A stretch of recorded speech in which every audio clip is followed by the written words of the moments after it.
हाल ही में बने तमिलनाडु के नए सीएम और सुपरस्टार विजय थालापति ने एलटीटीई को श्रद्धांजलि दी, जो एक चर्चा का विषय बना हुआ है। वही एलटीटीई जिसने राजीव गांधी जी की हत्या करवाई। विजय थालापति जो राहुल गांधी के सपोर्ट से अभी सीएम बने हैं, उन्होंने एलटीटीई को श्रद्धांजलि दी। तो आइए जानते हैं एलटीटीई के बारे में, जिसका नाम सुनते ही आज भी सरकारें हिल जाती है। 26 नवंबर 1954 को श्रीलंका के जाफना में वेल्लुपिल्लई प्रभाकरन का जन्म हुआ। बड़ा होकर उसने कुछ ऐसा किया जिससे श्रीलंका और भारत दोनों देश जल गए। श्रीलंका में तमिलों के साथ होते हुए अत्याचार को देखकर उसने इसका विरोध किया और एक अलग देश तमिल एलम की मांग रखी। जब बात नहीं बनी तो उसने हथियार उठाने का फैसला किया और नींव रखी LTTE Liberation Tigers of Tamil Eelam की। उसने हजारों सैनिकों और बड़े नेताओं सहित भारत के प्रधानमंत्री श्री राजीव गांधी की हत्या की। नमस्कार साथियों, मेरा नाम है अमित वैष्णव। आज की कहानी एक ऐसे संगठन की है जिसके खौफ से कभी पूरा एशिया कांपता था। एक ऐसा संगठन जो एक देश की आर्मी से 26 साल तक लड़ा। एक ऐसा संगठन जिसके पास अपनी एयरफोर्स, अपनी नेवी और अपना बैंकिंग सिस्टम था, जिसने दुनिया को सुसाइड बेल जैसे घातक हथियार दिए और भारत के सबसे युवा प्रधानमंत्री श्री राजीव गांधी जी की हत्या की। जी हाँ दोस्तों, आज हम बात करेंगे LTTE Liberation Tigers of Tamil Eelam. आज हम लिट्टे और उसके सुप्रीमो वेल्लुपिल्लई प्रभाकरन की उन सच की परतों को खोलेंगे जो आपके रोंगटे खड़े कर देगा। और आखिर ऐसा क्या हुआ जिसकी वजह से लिट्टे ने भारत के युवा प्रधानमंत्री श्री राजीव गांधी जी की हत्या की।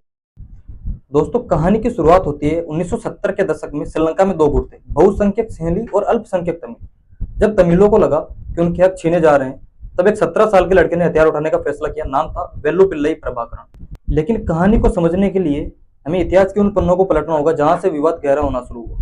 लेकिन उससे पहले एक बुनियादी सवाल, आखिर ये तमिल लोग श्रीलंका पहुंचे कैसे?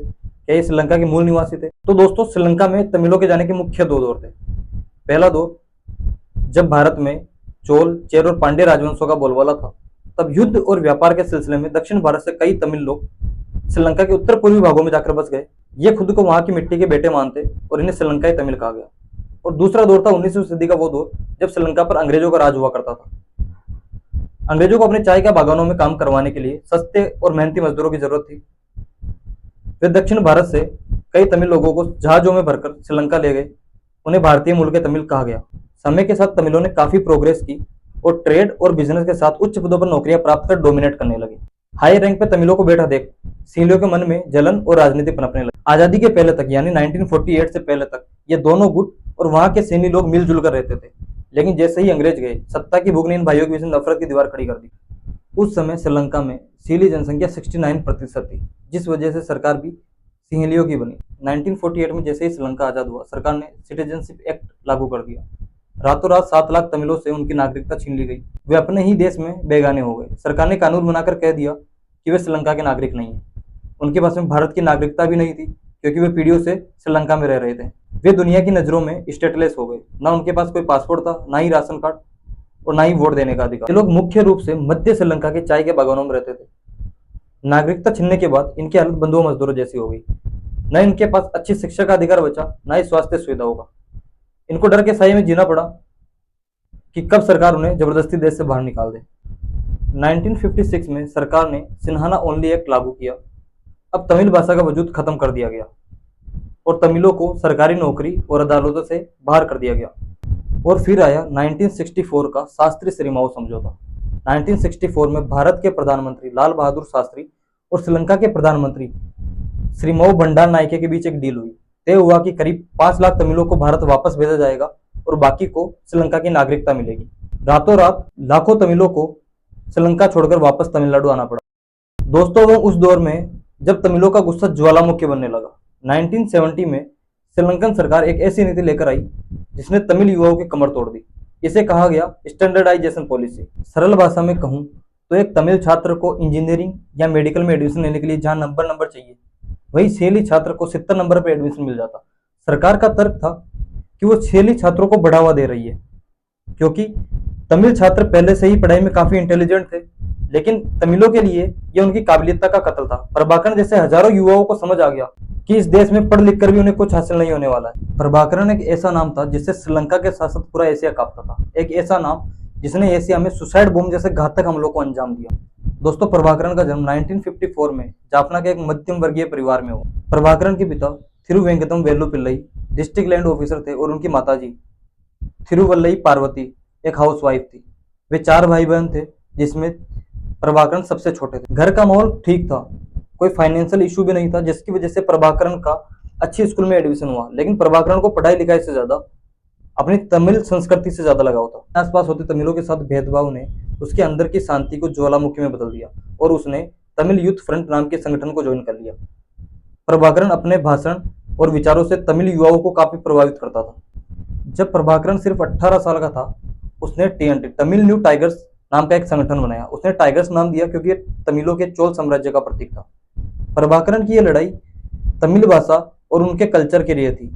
1975 में प्रभाकरण ने जाफना के मेयर अल्फ्रेड दुरैयप्पा की दिन दहाड़े गोली मारकर हत्या कर दी, क्योंकि 1974 में तमिल रिसर्च कॉन्फ्रेंस में 11 तमिल लोग मारे गए, जिसका दोषी अल्फ्रेड दुरैयप्पा को माना जाता था। इसके बाद प्रभाकरण चर्चा में आ गया और 5 मई 1976 को जन्म हुआ लिट्टे का। उसने पुराने सुस्त नेताओं को किनारे किया। उन्होंने गुरिल्ला वॉर नीति अपनाई और छोटे छोटे हमले किए, बैंक लूटे और पुलिस वालों पर हमला किया। प्रभाकरण और तमिल युवाओं का गुस्सा तब आग में बदल गया जब जाफना की ऐतिहासिक लाइब्रेरी को 1981 में सैन्य लोगों के द्वारा आग लगा दी गई, जिसमें तमिलों की 95,000 अनमोल किताबें जलकर राख हो गई, जिससे तमिल युवाओं का गुस्सा और बढ़ गया। और 23 जुलाई 1983 को कार्रवाई को आई श्रीलंकन आर्मी पर लिट्टे ने हमला कर 13 सैनिकों को मार दिया, जिससे देश में एंटी तमिल्स को बढ़ावा मिला और तमिलों को पूरे देश में मारा जाने लगा। लगभग 3,000 तमिल लोगों को मार दिया गया और 1,000 से ज्यादा तमिलों के घर जलाकर राख कर दिए गए। इसे ब्लैक जुलाई दंगे कहा गया। 1983 के ब्लैक जुलाई दंगों ने आग में घी डाल दिया और इससे हजारों युवा प्रभाकरण के साथ जंगलों में जाके जुड़ गए और यहीं से श्रीलंका के उस भयानक गृह युद्ध की शुरुआत हुई जो 26 साल तक चला। इसमें हजारों बेगुनाह तमिल मारे गए।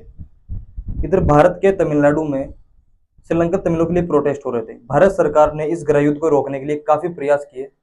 राजीव गांधी ने हेलीकॉप्टर भेजकर प्रभाकरण को दिल्ली मिलने बुलाया।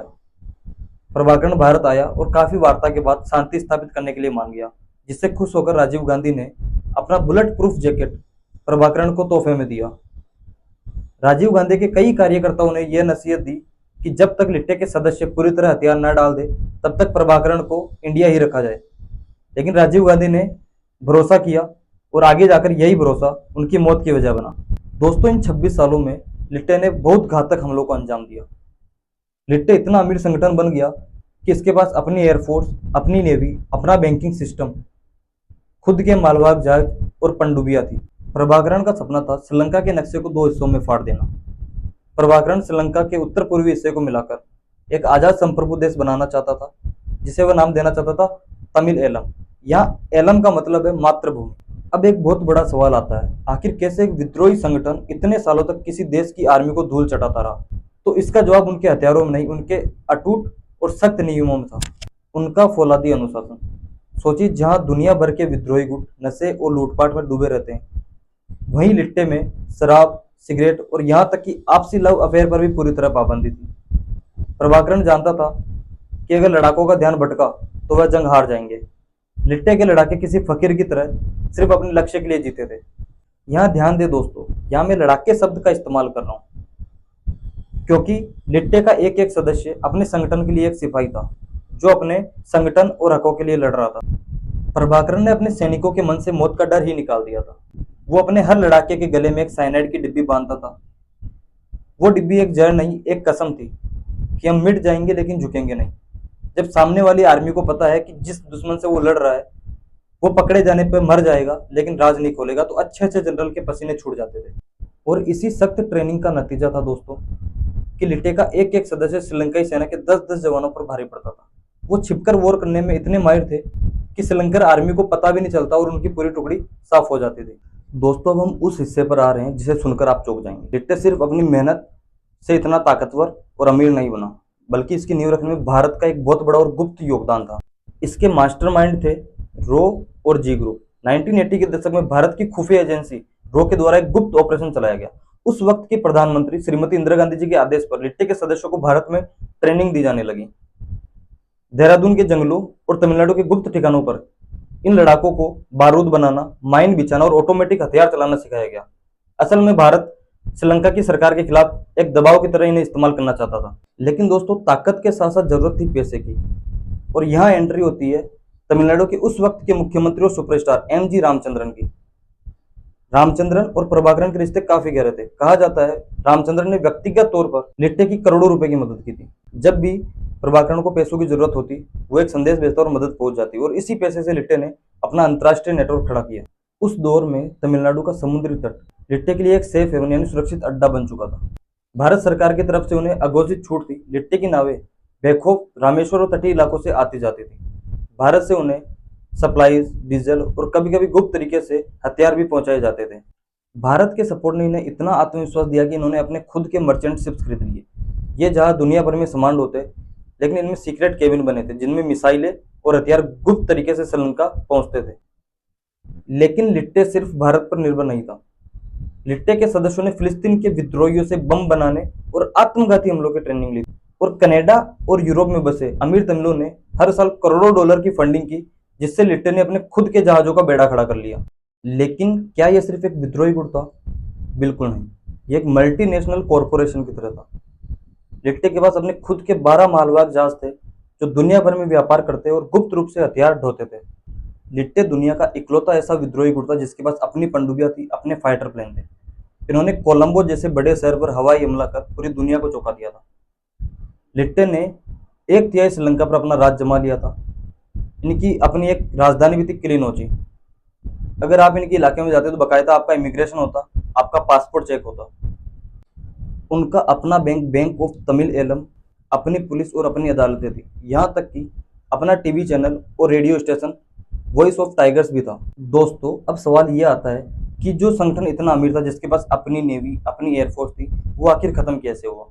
और आखिर इन 26 सालों में उन्होंने ऐसा क्या किया कि पूरी दुनिया इनके खिलाफ हो गई? इसमें सबसे बड़ा कारण था बड़े नेताओं का कत्ल। उन्होंने भारत के प्रधानमंत्री श्री राजीव गांधी की नहीं, बल्कि श्रीलंका के राष्ट्रपति रणसिंधे प्रेमदासा और कई बड़े तमिल नेताओं की हत्या की। जो भी प्रभाकरन के रास्ते में आया उसे हटा दिया गया। दोस्तों, दुनिया को सुसाइड वेस्ट यानी आत्मघाती जैकेट का खौफ लिट्टे नहीं दिया।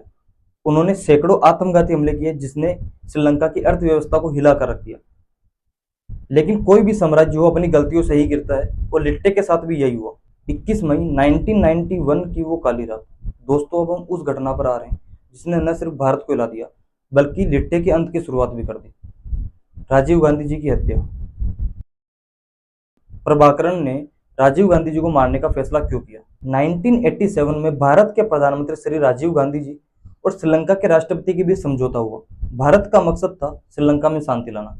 इसके लिए भारत ने श्रीलंका में अपनी सेना भेजी, जिसे कहा गया IPKF, Indian peace keeping force. इनका काम लड़ना नहीं, बल्कि लिट्टे के सदस्यों से हथियार डलवाना और शांति बनाए रखना था। लेकिन 4 अगस्त 1987 में प्रभाकरन ने सुतुमलाई अमान मंदिर में करीब 1 लाख लोगों के सामने भाषण दिया, जिसमें उसने कहा कि उसे उस समझौते के बारे में कुछ पता ही नहीं है, जबकि प्रभाकरन से इस समझौते की बात पहले ही की जा चुकी थी। लेकिन साथ ही प्रभाकरन ने कहा कि वह भारत की रेस्पेक्ट करता है और उसे भारत पर भरोसा है कि वो तमिलों की मदद करेगा, और इसीलिए लिट्टे अपने हथियार IPKF को सौंप देगा।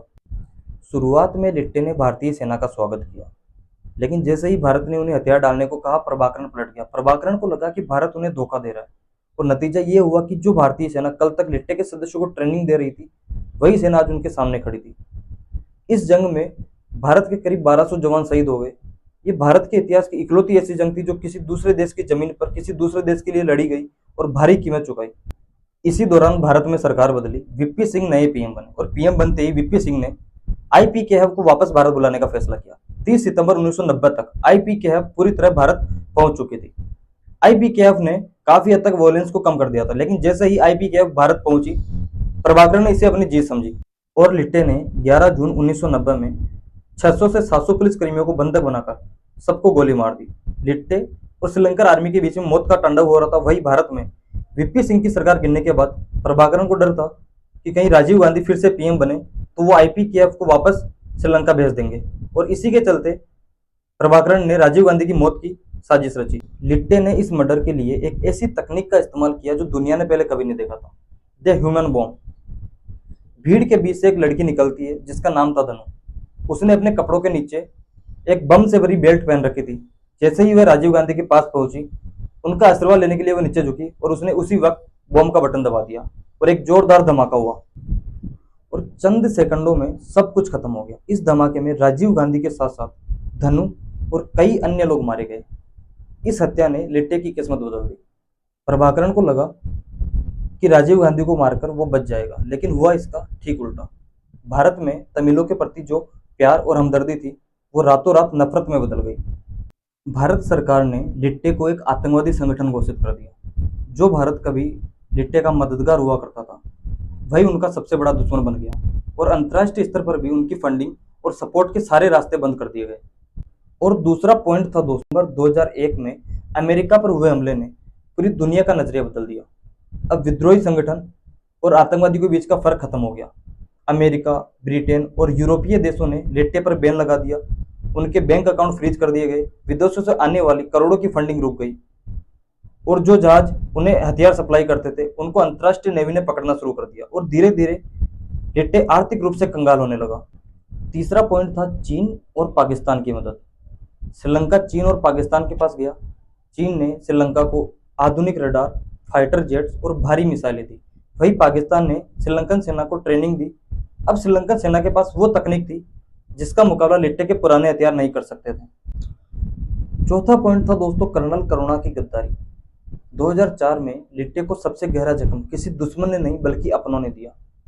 प्रभाकरण के सबसे खास कमांडर कर्नल करुणा ने बगावत कर दी और अपने 6000 लड़ाकों के साथ संगठन छोड़कर चला गया, जिसका असर ये हुआ कर्नल करुणा को लिट्टे की सारी सीक्रेट गुफाएं, हर ठिकाने और सारी रणनीति का पता था और ये सारी जानकारी कर्नल करुणा ने श्रीलंकाई सेना को दे दी। ये लिट्टे की रीढ़ की हड्डी टूटने जैसा था। और पांचवा पॉइंट था दोस्तों महिंदा राजपक्षे की नो कॉम्प्रोमाइज पॉलिसी। 2005 में महिंदा राजपक्षे श्रीलंका के राष्ट्रपति बने। उनसे पहले की जो सरकारें थी वो समझौतों की बात करती थी, लेकिन महिंदा राजपक्षे ने तय किया कि यह बात नहीं, सीधा खात्मा होगा। और महिंदा राजपक्षे ने अपनी सेना को खुली छूट दे दी और टोटल वॉर छेड़ दी। अब हम उस मंजर की बात कर रहे हैं जब लिट्टे का 26 साल का साम्राज्य मिट्टी में मिल गया। श्रीलंकाई सेना ने लिट्टे को चारों तरफ से घेर लिया। प्रभाकरण अपने बचे कुचे लड़ाकों के साथ उत्तर पूर्वी तट पर मुल्ला इथ्यू के एक छोटे से हिस्से में सिमट गया। सेना ने इसे नो फायर जोन घोषित किया, लेकिन असल में ये एक मौत का जाल था। और आखिर वो दिन आया 19 मई 2009, नंदीकदल लेगून की वो सुबह। यही वो जगह थी जहां प्रभाकरण आखिरी बार देखा गया था। कहा जाता है प्रभाकरण एम्बुलेंस में छिपकर भागने की कोशिश कर रहा था, लेकिन श्रीलंकाई सेना की 53वीं बटालियन ने उसे देख लिया। वहां भीषण गोलीबारी हुई। ये रात का समय था। कुछ घंटों बाद कीचड़ और झाड़ियों के बीच एक लाश मिली। उसके माथे पर गोली का निशान था, हाथ में उसकी मशहूर पिस्टल और गले में वही साइनाइड की डब्बी थी। जब सेना ने लाश की फोटो जारी की तो पूरी दुनिया सन रह गई। वही प्रभाकरण जो कल तक एक अजय टाइगर माना जाता था, आज जमीन पर बेजान पड़ा था। प्रभाकरण की मौत के साथ ही उसके बचे हुए लड़ाकों ने सफेद झंडा लहरा दिया। जिस तमिल एलम के सपने के लिए 1 लाख से ज्यादा लोग मारे गए थे, वो सपना उसी दलदल में दफन हो गया।